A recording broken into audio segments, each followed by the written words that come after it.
سورة بنی اسرائیل کی آیت نمبر 86۔ الحمدللہ وکفا والسلام علی عباده الذین اصطفى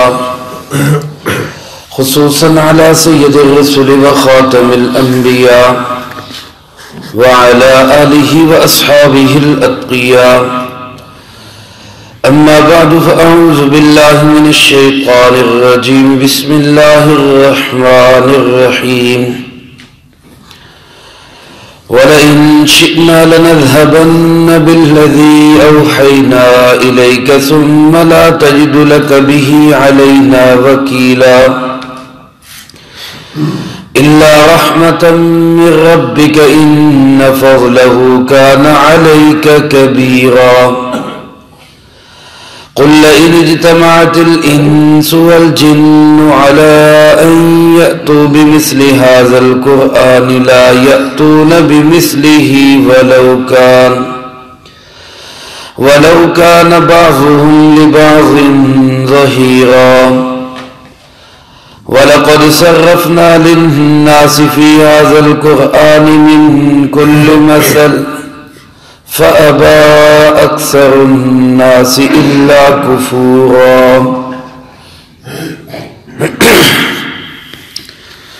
وَلَئِن شِئْنَا، اور اگر ہم چاہیں، لَنَذْهَبَنَّ بِالَّذِي أَوْحَيْنَا إِلَيْكَ، تو ہم ختم کر دیں اس علم کو بھی جو ہم نے وحی کیا آپ کی طرف، ثم لا تجد لك به علينا وكيلا، پھر نہ ملے آپ کو کوئی بھی ہمارے خلاف جھگڑا کرنے والا، الا رحمة من ربك، مگر یہ کہ تیرے پروردگار کی رحمت ہے، ان فضلہ کان علیک کبیرا، بے شک اس کا فضل آپ پر بہت بڑا ہے۔ قل لئن اجتمعت الانس والجن، اے پاک پیغمبر صلی اللہ علیہ وسلم آپ فرما دیجئے کہ اگر جمع ہو جائے سارے انسان اور جنات، علی ان یأتوا بمثل هذا القرآن، اس بات پر کہ اس قرآن جیسا قرآن لائیں، لا یأتون بمثلہ، وہ نہیں لا سکتے اس جیسا کلام، وَلَوْ كَانَ بَعْضُهُمْ لِبَعْضٍ ظَهِيرًا،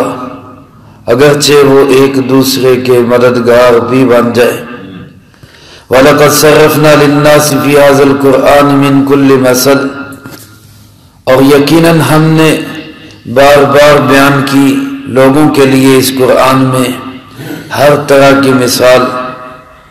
فَأَبَى أَكْثَرُ النَّاسِ إِلَّا كُفُورًا، بس اکثر لوگوں نے سوائے انکار کے، ناشکری کے کچھ نہیں کیا۔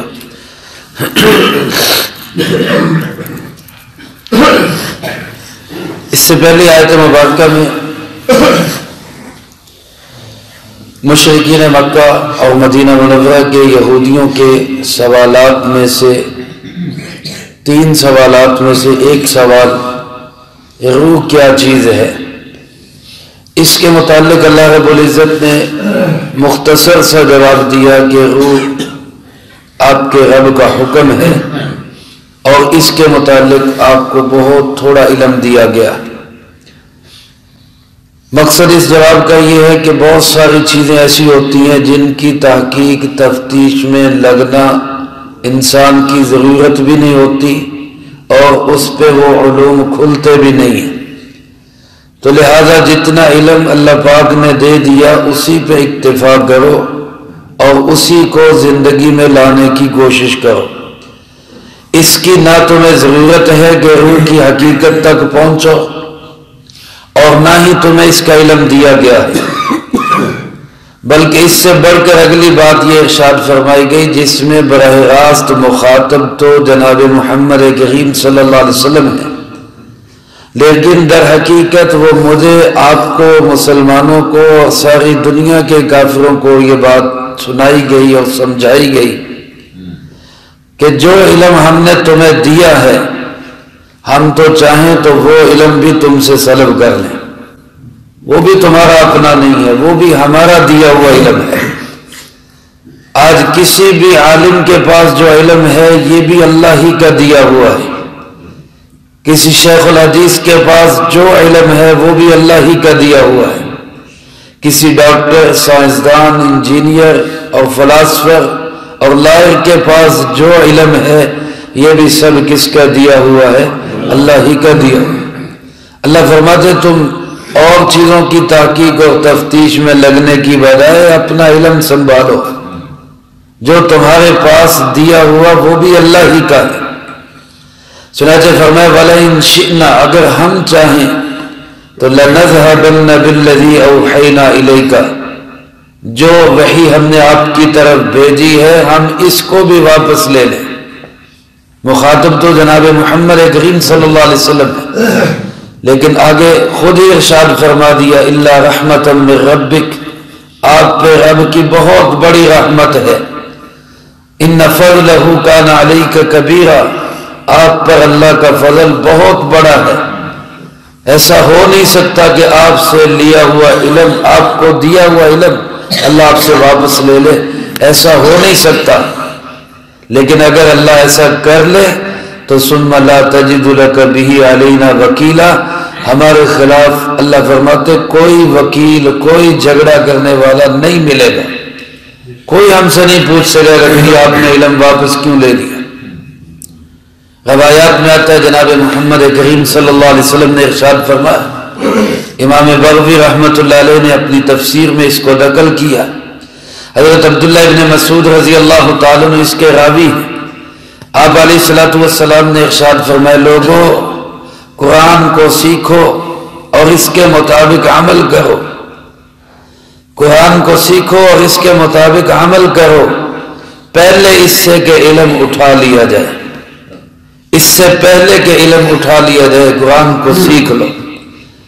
ایک دوسری جگہ آپ صلی اللہ علیہ وسلم نے ارشاد فرمایا لوگوں علم فرائض کو حاصل کرو،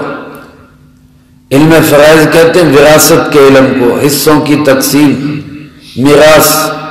اس کو علم میراث بھی کہتے ہیں، علم فرائض بھی کہتے ہیں۔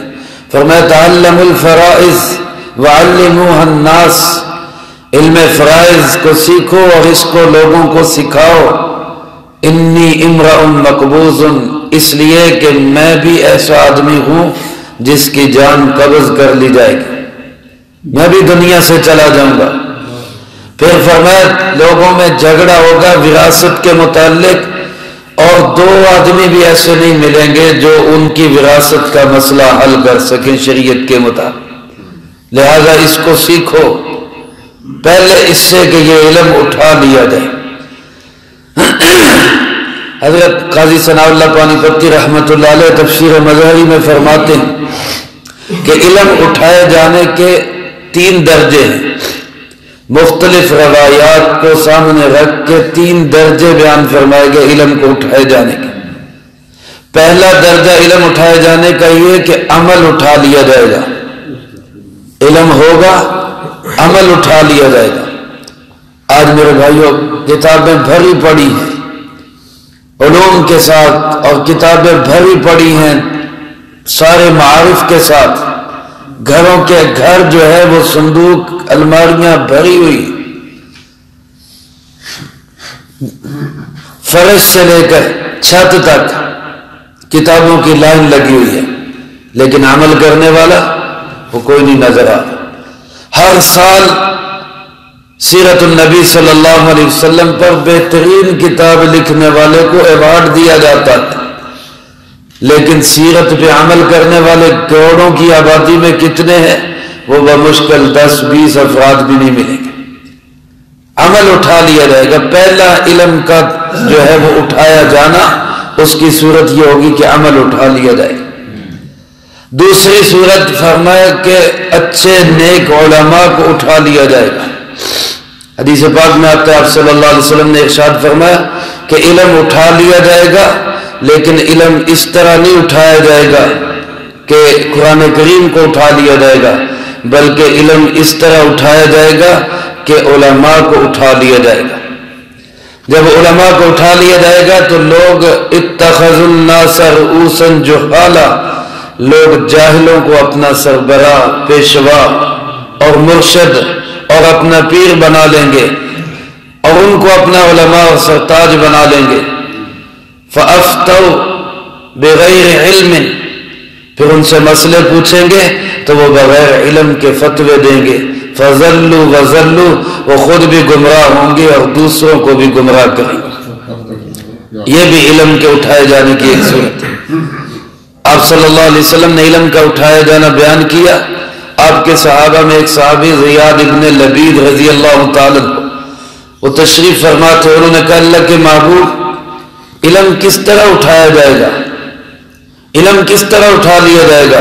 جبکہ ہم قرآن پڑھتے بھی ہیں، اپنے بچوں کو پڑھاتے بھی ہیں، پھر کیسے علم اٹھا لیا جائے گا؟ ہمارے اندر قرآن موجود ہے، ہمارے بچوں کے اندر قرآن موجود ہے، تو کیسے اس کو اٹھا لیا جائے گا؟ ہمیں تو زبانی یاد ہے۔ تو جناب نبی پاک صلی اللہ علیہ وسلم نے فرمایا زیاد، میں تو تمہیں مدینہ منورہ کے بڑے سمجھدار آدمیوں میں سمجھتا تھا، یہ تو نے کیسی بات کرتی؟ کیا تم دیکھتے نہیں کہ یہود و نصارہ بھی تو تورات اور انجیل کو پڑھتے ہیں؟ پھر ان کو تورات اور انجیل نے کیا فائدہ دیا؟ ان کو تورات اور انجیل نے کیا فائدہ دیا؟ مطلب یہ کہ صرف اس کتاب کا پڑھنا فائدہ مند نہیں، اس کو سمجھ کے اس پہ عمل کرنا یہ اصل ہے۔ اور جب علم اٹھا لی، عمل اٹھا لیا گیا تو پھر سمجھو کتاب ہی اٹھا لی گئی۔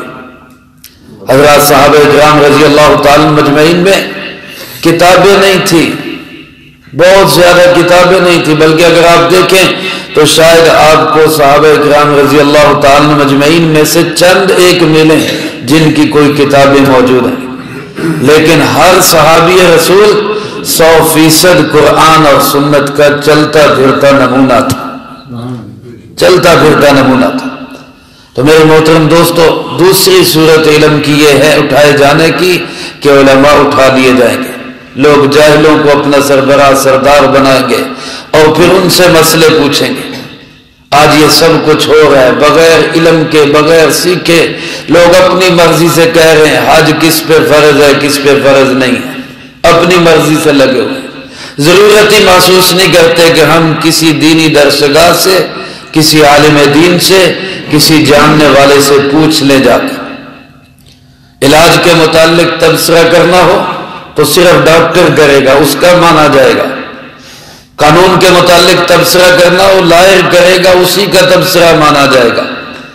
سیاست کے متعلق تبصرہ کرنا ہو تو جو سیاست کا جاننے والا ہے اسی کی بات کو مانا جائے گا۔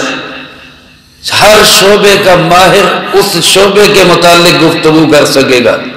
لیکن جہاں دین کی بات آتی ہے وہاں جس کو دعائے قنوت بھی نہیں آتی وہ بھی اٹھ کے دین پہ اپنے حملے شروع کر دیتا ہے اور مسئلے بتانے شروع کر دیتا ہے۔ یہ علم کے اٹھائے جانے کی دوسری شکل ہے۔ تیسری شکل جناب نبی پاک صلی اللہ علیہ وسلم کی روایات میں موجود ہے کہ قرب قیامت میں ایسا بھی ہوگا، لوگ صبح کو سو کر اٹھیں گے تو سینے کے اندر جتنے علوم ہیں سب ختم ہو چکے ہوں گے، قرآن پاک کے لکھے ہوئے الفاظ اٹھا لیے جائیں گے، کتاب موجود ہوگی، صفحات بالکل خالی ہوں گے۔ یہ قرب قیامت میں جا کے ہوگا۔ تو میرے بھائیو، اس وقت ضرورت ہے کہ ہم قرآن کو سیکھیں بھی، سکھائیں بھی، عمل بھی کریں اور دوسروں تک پہنچائیں بھی، تاکہ اللہ کے علوم، جناب محمد کریم صلی اللہ علیہ وسلم کے علوم دنیا میں عملی شکل کے اندر موجود رہیں۔ ورنہ اللہ پاک فرماتے ہیں تمہارے پاس جو علم ہے یہ بھی ہمارا دیا ہوا ہے، اگر ہم اس کو بھی لے لیں تو کوئی ہم سے جھگڑا نہیں کر سکتا کہ کیوں واپس لے لیا۔ اس لیے مزید ایسے علوم میں لگنا اور خاص طور پہ ایسے سوالات میں لگنا کہ جس کا مقصد صرف اگلے کو نیچا دکھانا ہو، کیونکہ جن کافروں نے جناب محمد کریم صلی اللہ علیہ وسلم سے یہ سوال کیا تھا روح کیا چیز ہے، ان کا مقصد کوئی تحقیق نہیں تھا، ان کا مقصد کوئی عمل کے لیے پوچھنا نہیں تھا، ان کا مقصد صرف جناب محمد کریم صلی اللہ علیہ وسلم کو زچ کرنا تھا، نیچا دکھانا تھا۔ تو ایسے سوالات اس لیے کرنا کہ آئے نہ، پتہ نہ چلے، جواب نہ آئے، اور پھر ہم کہہ سکیں لو جی بڑے بنے پھرتے ہیں، پتہ مسئلے کا نہیں۔ تو اس لیے سوالات کرنا، اللہ فرماتے ہیں یہ کام چھوڑ دو، یہ تمہارے لیے خطرناک ہے، تمہارے پاس جو کچھ ہے میں وہ بھی چھین لوں گا۔ باقی رہی یہ بات کہ آپ صلی اللہ علیہ وسلم کی صداقت کا کیسے پتہ چلے، آپ اللہ کے سچے نبی ہیں کیسے معلوم ہو؟ اللہ فرماتے ہیں میرے کلام کو دیکھو، قرآن کریم کو دیکھو، یہ کس کا کلام ہے؟ یہ اللہ کا کلام ہے۔ اگر تمہارا ذہن یہ ہے کہ یہ جناب محمد کریم صلی اللہ علیہ وسلم نے خود بنایا ہے تو آؤ نا تم بھی میدان میں زور لگاؤ، ایسا کلام بنا کے لے آؤ۔ قل ان اجتمعت الانس والجن، سارے انسان بھی جمع ہو جاؤ، سارے جنات بھی جمع ہو جاؤ، الا ان یاتوا بمثل هذا القرآن، کہ اس قرآن کی مثل لانی ہے، اس قرآن جیسا دوسرا قرآن لانا ہے۔ اللہ فرماتے ہیں لا یاتون بمثلی، اس جیسا لا ہی نہیں سکتے، ولو کان بعضهم لبعض ظہیرا، چاہے ایک دوسرے کے مددگار بھی بن جائے۔ ساری انسانیت، سارے جنات اس ون پوائنٹ ایجنڈے پہ اکٹھے ہو جائیں کہ ہم نے قرآن کریم جیسا قرآن لانا ہے، لا یاتون بمثلی، فرمایا نہیں لا سکتے۔ تو اسی سے سمجھ جاؤ کہ یہ کس کا کلام ہے، اسی سے تمہیں پتہ چل جائے گا کہ یہ اس کا اپنا بنایا ہوا نہیں، یہ کلام صرف کس کا کلام ہے؟ اللہ کا۔ اور جب یہ اللہ کا کلام اور تم اس کا مقابلہ نہیں کر سکتے تو یہی اس کی صداقت کی دلیل ہے کہ یہ حضرت محمد صلی اللہ علیہ وسلم اللہ کے سچے نبی ہیں، ورنہ لاؤ اس کا مقابلہ۔ قرآن کریم میں جا بجا چیلنج ہے، کہیں پورے قرآن کے مثل کا چیلنج ہے، کہیں اس سے بھی نیچے آگے فرمائے فَأْتُوا بِسُورَةٍ مِّن مِّثْلِهِ، ایک سورت ہی اس جیسی لے آؤ، کہیں فرمایا بِعَشْرِ سُوَرٍ مِّن مِّثْلِهِ، 10 صورتیں اس جیسی بنا کے لے آؤ۔ لوگوں نے کوشش بھی کی ہے بنانے کی، لیکن جس نے کوشش کی اس کو منہ کی کھانی پڑی ہے، قرآن جیسی ایک آیت بھی نہیں بنا سکے، ایک آیت بھی نہیں بنا سکے۔ اور یہ چیلنج اللہ رب العزت کا آج بھی ساری دنیا کے کافروں کے سینے پہ مونگ ڈل رہا ہے، آج بھی قائم ہے۔ آج کی دنیا کفر جو قرآن کا مقابلہ کرنا چاہتی ہے، یہود و نصارہ اور ساری اقوام متحدہ سارے اکٹھے ہو جائیں اور دور نہ جائیں، کہیں کہ بھئی باقی ساری باتیں چھوڑو، صرف ایک کام کر لو کہ قرآن جیسا قرآن بنا دو، اور پھر مسلمانوں سے کہو دیکھو تمہارے رب نے کہا تھا نہیں لا سکتے، ہم نے تو بنا دیا۔ کتنا آسان ہے مقابلہ، لیکن جیسے کہتے ہیں نا یہ بازو میرے آزمائے ہوئے ہیں، نہ خنجر اٹھے گا نہ تلوار ان سے، یہ بازو میرے آزمائے ہوئے ہیں۔ ساری دنیا الٹی لٹک جائے، آج کی جدید دنیا الٹی لٹک جائے، ٹیکنالوجی سے بھرپور دنیا اپنے تمام تر جو پروگرامز ہیں ان کو لے کر آ جائیں، قرآن کی ایک آیت کیا ایک جملہ بھی نہیں بنا سکتے، اس جیسا ایک جملہ بھی نہیں بنا سکتے۔ تو جب نہیں بن سکتا تو تسلیم کر لینا کہ یہ اللہ کا کلام ہے۔ اور علماء فرماتے ہیں کہ یہ چیلنج صرف زبان کے لحاظ سے نہیں، فصاحت و بلاغت کے لحاظ سے نہیں ہے، بلکہ یہ چیلنج اس لحاظ سے بھی ہے کہ قرآن کے نظام جیسا نظام بنا کر لا۔ آج دنیا کے عظیم ترین دماغ سر جوڑ کے بیٹھتے ہیں، ذہین ترین لوگ بیٹھتے ہیں، ہر فن کے ماہرین بیٹھتے ہیں، ایک قانون پاس کرتے ہیں، ایک بل پاس ہوتا ہے، قانون بن جاتا ہے، اور کچھ ہی لمحے کے بعد احساس ہوتا ہے اس میں یہ غلطی رہ گئی، لہذا اس میں ترمیم کریں، اس میں ترمیم کریں۔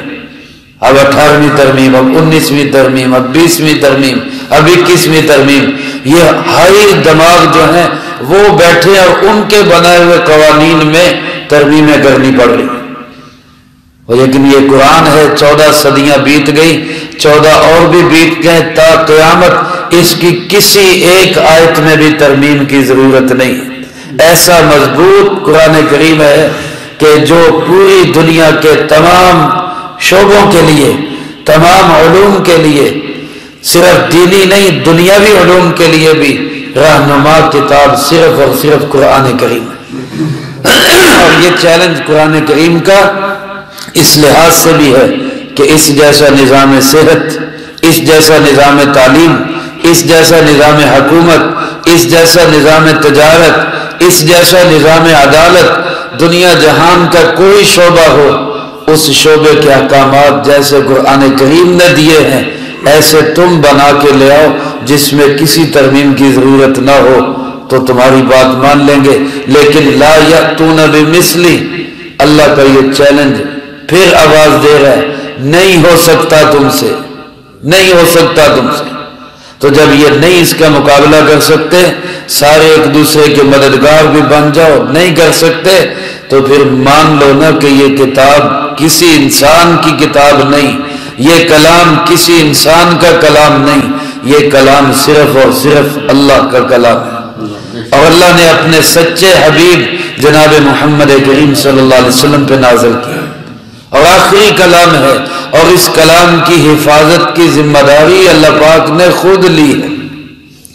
اور اللہ پاک فرماتے دیکھو وَلَقَدْ صَرَّفْنَا لِلنَّاسِ فِي هَذَا الْقُرْآنِ مِنْ كُلِّ مَثَلٍ،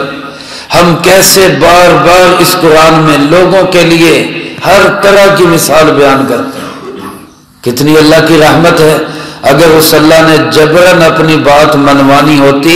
تو اللہ سے بڑھ کر قوت والا کون ہے، اللہ سے بڑھ کر طاقت والا کون ہے، اللہ سے بڑھ کر اختیارات کا مالک کون ہے۔ اگر اس نے زبردستی اپنی بات منوانی ہوتی تو سیکنڈ نہ لگتا، اللہ اپنی بات منوا لیتا، لیکن اس اللہ نے دلائل کے ذریعے سمجھایا، بار بار اس کے مسالے پیش کی ہیں، اس کو سمجھانے کی کوشش کی ہے۔ فرمایا وَلَقَدْ صَرَّفْنَا لِلنَّاسِ فِي هَذَا الْقُرْآنِ مِنْ كُلِّ مَثَلٍ، ہر طرح کی مثال ہم نے ایک دفعہ نہیں، صرفنا کہتے ہیں کسی چیز کو بار بار دہرانا، اسی سے علم الصرف ہے جس میں گردانیں بار بار دہرائی جاتی ہیں۔ اللہ فرماتے ہیں ہم نے بار بار دہرایا اس کو، ہر طرح کی مثالیں دہرائی ہیں تاکہ یہ انسان سمجھ جائے، لیکن نتیجہ کیا ہے؟ فرمایا فَأَبَى أَكْثَرُ النَّاسِ إِلَّا كُفُورًا، لوگوں کی اکثریت نے سوائے ناشکری کے کچھ نہیں کیا، الا کفورا، نہ شکر ہی بنے۔ قرآن جیسی نعمت ہمارے پاس ہے، اس نعمت کی اتنی بڑی ناقدری جتنی آج ہو رہی ہے میرے عزیز دوستو، کہ ہم دوسرے علوم کو قرآن پہ ترجیح دے رہے ہیں، دوسرے علوم والوں کو قرآن پہ ترجیح دے رہے ہیں۔ ایک قرآن کا حافظ، ایک دین کا عالم، آج دنیا کے اندر، معاشرے کے اندر اس کی کیا حیثیت ہے، اور آج ایک ڈاکٹر، سائنسدان اور انجینئر کی کیا حیثیت ہے، اسی سے ہمیں اندازہ ہو جاتا ہے کہ ہمیں کس چیز کی ضرورت ہے۔ آج علوم، کتابیں چاہے دین کی ہوں چاہے دنیا کی ہوں، وہ فٹ پاتھوں پہ پڑی ہوئی ہیں، وہ فٹ پاتھوں پہ پڑی ہوئی ہیں، اور جوتے جو ہے وہ اے سی ایئر کنڈیشن ہالوں کے اندر، شیشوں کے اندر سجے ہوئے ہیں۔ اس سے آپ اندازہ لگا سکتے ہیں اس قوم کی ترجیحات کیا ہیں، علم ہے یا جوتے ہیں۔ جس چیز کی ضرورت ہے اس کو شیشوں میں سجا کے رکھو، اور جو چیز پاؤں میں رکھنے کی وہ شیشوں میں سجی ہوئی، جو سینے کے ساتھ لگانے کی ہے وہ فٹ پاتھ پہ پڑی، اور تو اور اپنی کھانے پینے والی چیزیں، سبزیاں، گوشت، وہ سب ایسے بازاروں کے اندر پھٹوں کے اوپر پڑا ہوا ہے، اور جو نہ چاہنے والی چیزیں ہیں، موبائل ہیں، وہ کیسے بہترین شوکیسوں کے اندر رکھے ہوئے ہیں۔ اسی سے پتہ چل جاتا ہے ہماری ترجیحات کیا ہے۔ تو اللہ فرماتے ہیں اکثریت انسانوں کی ایسی ہے، الا کفورا، نہ شکری کے سوا کچھ نہیں ان کے اندر، نہ شکر گزار۔ آج بھی دنیا میں دیکھ لیں، اربوں انسان ہیں لیکن اس میں مسلمان کتنے، اور 1 ارب سوا ارب جو مسلمان ہیں ان میں قرآن کی قدر کرنے والے کتنے ہیں۔ جن کے پاس قرآن ہے وہ بھی اپنے اس اللہ کی نعمت کا کتنا شکر ادا کرنے والے ہیں، وہ بھی اپنے آپ کو کہیں احساس کمتری کا شکار تو نہیں سمجھ رہے، وہ بھی کہیں یہ تو نہیں سمجھ رہے کہ یار ہم نے زندگیاں ضائع کر دی۔ یہ تو قرآن کی نعمت کی ناقدری ہے۔ حدیث پاک میں آتا ہے نا، جس کا مفہوم آپ نے ارشاد فرمایا، جس کو اللہ پاک نے قرآن جیسی دولت دی، سینے میں اس کے قرآن رکھا، حافظ قرآن بنایا، ناظرہ اس کو نصیب کیا یا اس کو عالم دین بنایا، پھر اس نے کسی اور کو اس لیے افضل سمجھا کہ اس کے پاس مال و دولت ہے، اس کے پاس گاڑی ہے، اس کے پاس عہدہ ہے، میرے پاس نہیں ہے، تو آپ نے فرمایا اس نے اللہ کی نعمت کی ناشکری کی ہے، اس نے اللہ کی نعمت کی ناقدری کی ہے، اس لیے کہ کائنات کی سب سے بڑی دولت اللہ کا قرآن ہے، سب سے بڑی دولت۔ ایک آدمی نے قسم اٹھا لی کہ اگر میں، امیر آدمی تھا، اس نے قسم اٹھا لی کہ اگر میں اپنی بیٹی کو جہیز میں کائنات کی سب سے بڑی دولت نہ دے سکا تو میری بیوی کو طلاق ہے۔ بیٹی کے ساتھ محبت میں یہ قسم اٹھا لی، اب پریشان ہو گیا، یہ قسم میں نے کیا اٹھا لی کہ کائنات کی سب سے بڑی دولت میرے پاس تو اتنی تو نہیں ہے، اگرچہ بہت بڑی دولت ہے لیکن اتنی نہیں ہے۔ پریشان ہوا کہ اس کا حل کیا ہے، مختلف لوگوں سے پوچھا، کسی نے کہا یہ تو اب مسئلہ خراب ہو گیا، طلاق ہو جائے گی، بیوی سے بھی محبت تھی، یہ بھی نہیں چاہتا تھا۔ کسی نے کہا امام ابو حنیفہ رحمۃ اللہ علیہ کے شاگرد ہیں امام ابو یوسف رحمۃ اللہ علیہ، ان کے پاس جاؤ، تمہارے مسئلے کا حل وہی نکالیں گے، وہی تمہارے مسئلے کا حل نکالیں گے۔ ان کو جا کے عرض کیا، انہوں نے کہا جاؤ میاں، جا کے بیٹی کی شادی کرو، تیاری کرو، جہیز تیار کرو، جس دن رخصت کرنا ہوا اس دن آگے مجھ سے پوچھ لینا، تمہیں تمہارے مسئلے کا حل بتا دوں۔ چنانچہ وہ اس دن آیا کہ آج بیٹی کی رخصتی ہے، اب بتائیں کائنات کی سب سے بڑی دولت دینی ہے، کیا کروں؟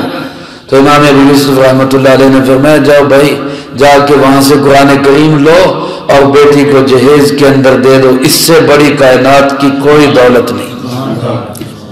لیکن اس سے مراد صرف قرآن پاک پکڑا دینا نہیں ہے، تھما دینا نہیں ہے، جیسے ہمارے آج سائے میں گزار دیتے ہیں بس۔ اس سے مراد کیا ہے کہ بیٹی کو قرآن کے علوم سکھا دو اور سکھا کے اس کو قرآن دے دو، دولت دے دو قرآن کی، اس سے بڑی دولت کائنات کے اندر کوئی نہیں۔ آج اگر ہم اپنی اولاد کو یہ دولت دے دیں، قرآن کی سمجھ دے دیں اپنی اولاد کو، تو ہم نے بہت بڑی خدمت کر دی اولاد کی۔ لیکن اگر سب کچھ اولاد کو دے دیا، قرآن نہیں سکھایا، تو پھر میرے بھائیوں کچھ بھی نہیں دیا۔ پھر یہی اولاد ہمارے جنازے پہ کھڑی ہوگی اور ان کو جنازے کی دعا نہیں آ رہی ہوگی، بیٹے کو جنازے کی دعا نہیں آ رہی ہوگی۔ اللہ ہم سب کو قرآن کی نعمت کی قدر کرنے کی توفیق نصیب فرمائے، اس کو پڑھیں بھی، سمجھیں بھی، سیکھیں بھی، عمل میں بھی لائیں اور دوسروں تک بھی پہنچائیں۔ اللہ پاک ہم سب کو اس کی توفیق نصیب فرمائے۔ اللہم لک الحمد کما ینبغی لجلال وجہک وعظیم سلطانک، اللہم لا احصی ثناء علیک انت کما اثنیت علی نفسک، اللہم لک الحمد کما انت اہل، صلی علی محمد کما انت اہل، وافعل بنا ما انت اہل، فإنک اہل التقوی واہل المغفرہ۔ اللہم ربنا ظلمنا انفسنا وإن لم تغفر لنا وترحمنا لنكونن من الخاسرين، اللهم أحسن عاقبتنا في الأمور كلها وأجرنا من خزي الدنيا وعذاب الآخرة، اللهم استر عوراتنا وآمن روعاتنا، اللهم إنا نجعلك في نحورهم ونعوذ بك من شرورهم، اللهم واقية كواقية الوليد، رب ارحمهما كما ربياني صغيرا، ربنا هب لنا من ازواجنا وذرياتنا قرة اعين واجعلنا للمتقين اماما، اللهم ربنا تقبل منا انك انت السميع العليم وتب علينا انك انت التواب الرحيم، وصلى الله على النبي الكريم وعلى اله واصحابه اجمعين برحمتك يا ارحم